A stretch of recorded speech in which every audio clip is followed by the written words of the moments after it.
Tu vas bientôt commencer tes stages. Alors attention, il y a des notions que tu dois absolument maîtriser avant d'entrer à l'hôpital. Pas pour impressionner les médecins, mais pour comprendre ce qui se passe devant toi. Aujourd'hui, on va voir les 10 concepts médicaux essentiels que tout étudiant doit connaître avant de mettre un pied dans un service.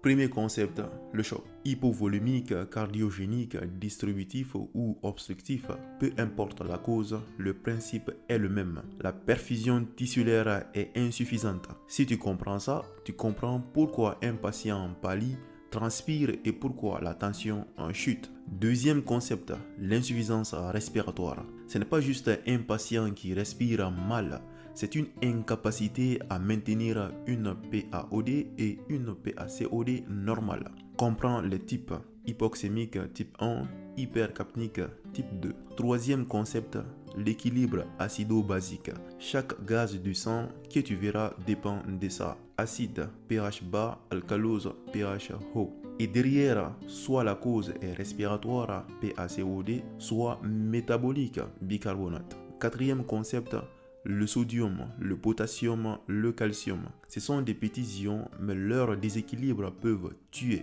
Hypokaliémie coordonne des troubles du rythme. L'hyponatrémie conduit à l'œdème cérébral. Tu dois savoir reconnaître les signes et les corriger sans précipitation.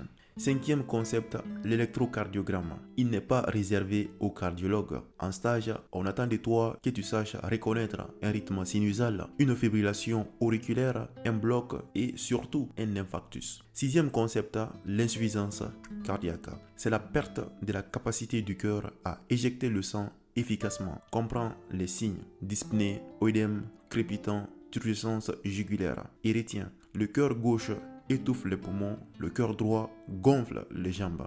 Septième concept, l'anémie. Ce n'est pas une maladie, c'est un symptôme. Toujours chercher la cause: carence, perte, destruction ou défaut de production. Et n'oublie pas, l'hémoglobine seule ne suffit pas. Regarde le VGM et la réticulocytose. Huitième concept, inflammation vs infection. L'inflammation peut être infectieuse ou non. Une CRP élevée ne signifie pas toujours infection bactérienne. Le diagnostic, c'est la clinique avant la biologie. Neuvième concept, l'hémogramme. Il est demandé partout. Tu dois savoir lire les 3 lignes: globules rouges, blancs et plaquettes, et penser logique. Leucocytose plus neutrophile, infection bactérienne. Lymphocytose, infection virale. Enfin, le 10e, les signes vitaux: température, fréquence cardiaque, fréquence respiratoire, tension artérielle, saturation. Ce sont les premiers indices de tout diagnostic.